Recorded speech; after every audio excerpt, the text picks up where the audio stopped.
I got so much motherfucking design on right now. Break it down, bring it back, make it clap. I got 3 old thoughts, new block, where that thing. Bitches on my line, and you know. Hai semua, jumpa lagi dengan saya. Pada kesempatan kali ini kita akan membahas mengenai anatomi fisiologi dan patofisiologi sistem digestif atau pencernaan yang diampu oleh dosen Bapak Henry Didiharto SKop, Nurse MPD.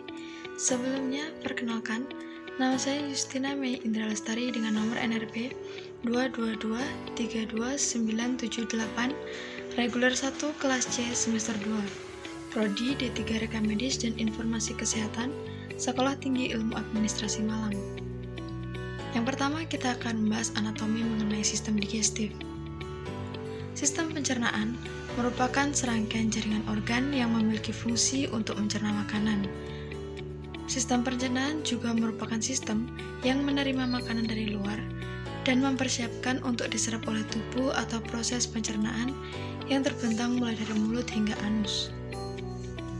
Fungsi sistem pencernaan yang pertama, mencerna sumber makanan untuk energi tubuh. Yang kedua, memecah nutrisi menjadi nutrien sehingga dapat menembus membran plasma. Yang ketiga, absorpsi nutrisi dari makanan yang sudah dihancurkan.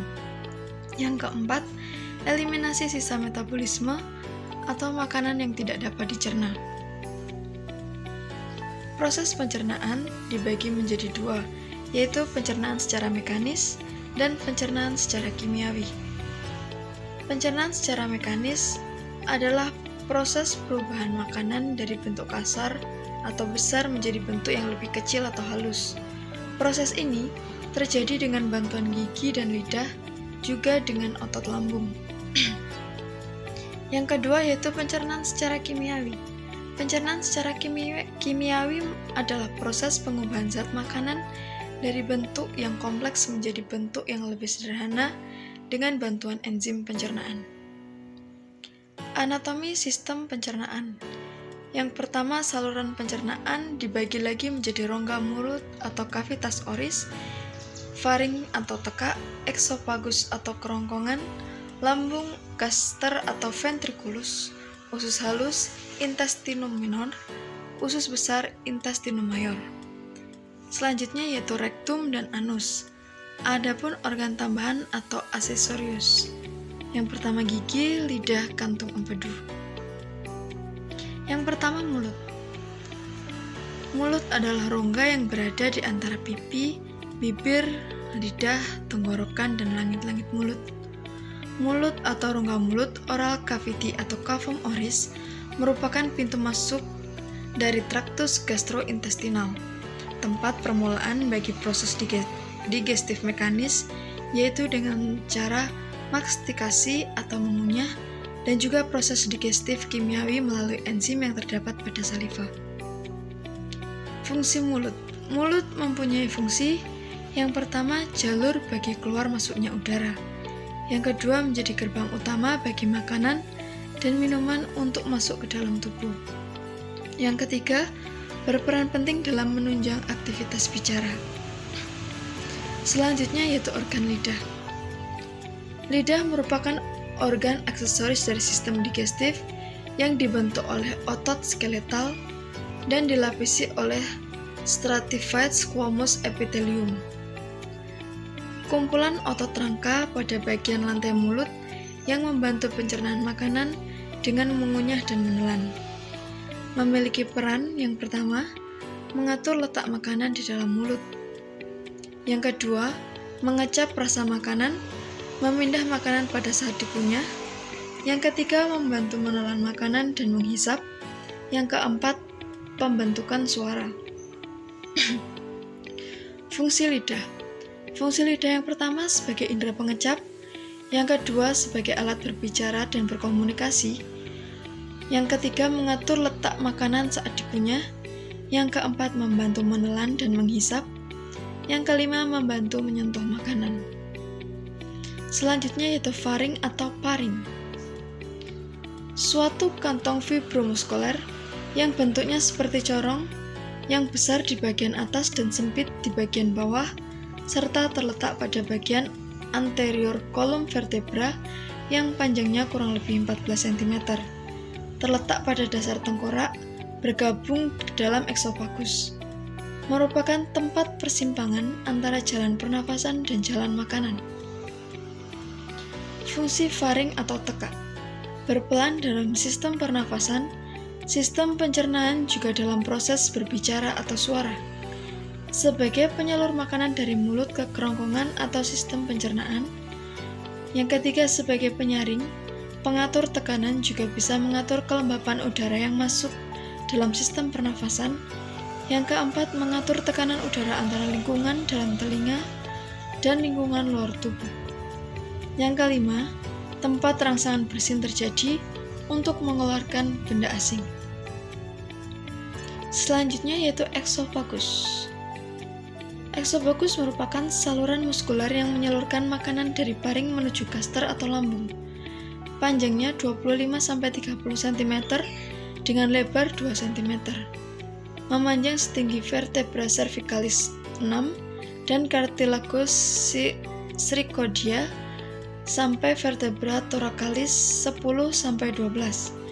Eksofagus neonatus relatif lebih panjang daripada eksofagus dewasa, mulai dari vertebra cervicalis 3 sampai 4.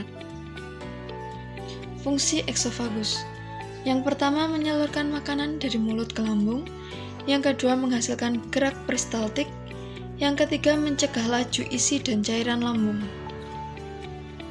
Selanjutnya gaster atau lambung. Gaster merupakan bagian dari traktus gastrointestinal pertama yang berada di intraabdominal. Kapasitas normal lambung adalah 1-2 liter. Lambung memiliki lekukan yang dinamakan curvatura mayor di sebelah kiri dan curvatura minor di sebelah kanan. Fungsi lambung yaitu menyimpan makanan, produksi kimus, digesti protein, produksi mukus, menghasilkan enzim-enzim dan hormon pencernaan, produksi faktor intrinsik suatu glikoprotein yang disekresi sel parietal. Yang selanjutnya yaitu usus. Usus merupakan bagian tubuh yang bertanggung jawab atas proses pencernaan dan penyerapan nutrisi makanan. Apabila usus tidak bekerja dengan baik, maka kemungkinan racun tidak dikeluarkan dari tubuh, melainkan diserap dan dialirkan ke seluruh tubuh melalui darah. Selanjutnya yaitu rektum. Rektum adalah bagian terakhir dari kolon yang menghubungkan kolon sigmoid di atas dan anus di bawah. Rektum menyimpan feses sampai dikeluarkan dari tubuh. Yang selanjutnya yaitu anus. Anus atau dubur adalah penghubung antara rektum dengan lingkungan luar tubuh. Di anus terdapat otot sphincter yang berfungsi untuk membuka dan menutup anus. Fungsi utama anus adalah sebagai alat pembuangan feses melalui proses defekasi atau buang air besar. Selanjutnya yaitu patofisiologi atau kelainan-kelainan dalam sistem pencernaan. Yang pertama yaitu gastritis. Gastritis adalah peradangan pada dinding lambung yang disertai dengan nyeri di ulu hati dan lambung. Jika dibiarkan, gastritis bisa berlangsung bertahun-tahun dan menyebabkan komplikasi serius seperti tukak lambung. Gejala gastritis yaitu nyeri yang terasa panas atau perih di bagian ulu hati, perut kembung, mual dan muntah, serta tidak nafsu makan. Yang kedua yaitu GERD atau gastroesophageal reflux disease. Gastroesophageal reflux disease atau GERD merupakan manifestasi klinis dari reflux isi lambung yang berlebihan asam ke kerongkongan atau eksofagus, menyebabkan berbagai derajat iritasi gejala atau cedera pada mukosa eksofagus dengan gejala sebagai berikut. Yang pertama yaitu heartburn, yaitu sensasi terbakar di daerah retrosternal. Gejala heartburn adalah gejala tersering. Yang kedua yaitu regurgitasi, yaitu kondisi di mana material lambung terasa di faring, kemudian mulut terasa asam dan pahit. Yang ketiga yaitu disfagia, biasanya terjadi oleh komplikasi berupa struktur. Yang ketiga yaitu gastroenteritis. Gastroenteritis adalah inflamasi membran mukosa lambung dan usus halus yang ditandai dengan muntah-muntah dan diare yang berakibat kehilangan cairan elektrolit yang menimbulkan dehidrasi dan gejala keseimbangan elektrolit.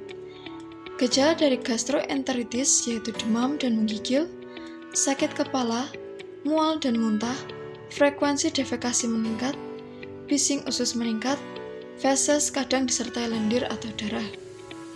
Yang selanjutnya yaitu appendicitis. Appendicitis atau radang usus buntu adalah kondisi yang disebabkan oleh adanya peradangan pada usus buntu atau appendik. Appendik merupakan penyebab paling utama dari infeksi perut akut pada orang dewasa dan anak-anak. Yang resiko 8-6% pada pria dan 6,7% pada wanita. Gejalanya yaitu nyeri ketika ditekan, perut kembung, mual dan muntah, demam dan menggigil, hilang nafsu makan, tidak bisa buang gas atau kentut, sembelit atau konstipasi, serta diare. Yang selanjutnya yaitu hemoroid. Hemoroid adalah pembengkakan atau distensi vena daerah anorektal. Sering terjadi, namun kurang diperhatikan kecuali kalau sudah menimbulkan nyeri dan pendarahan. Secara sederhana, kita bisa menganggap hemoroid sebagai pelebaran pembuluh darah. Gejalanya yaitu gatal luar biasa di sekitar anus, iritasi dan nyeri di sekitar anus, ada benjolan atau bengkak di dekat anus, buang air besar yang menyakitkan, adanya darah pada jaringan setelah buang air besar. Dan selanjutnya yaitu hernia. Hernia berasal dari bahasa Latin yang artinya robek. Hernia diartikan sebagai protrusi atau tonjolan abnormal organ atau jaringan melalui defek pada dinding sekitar.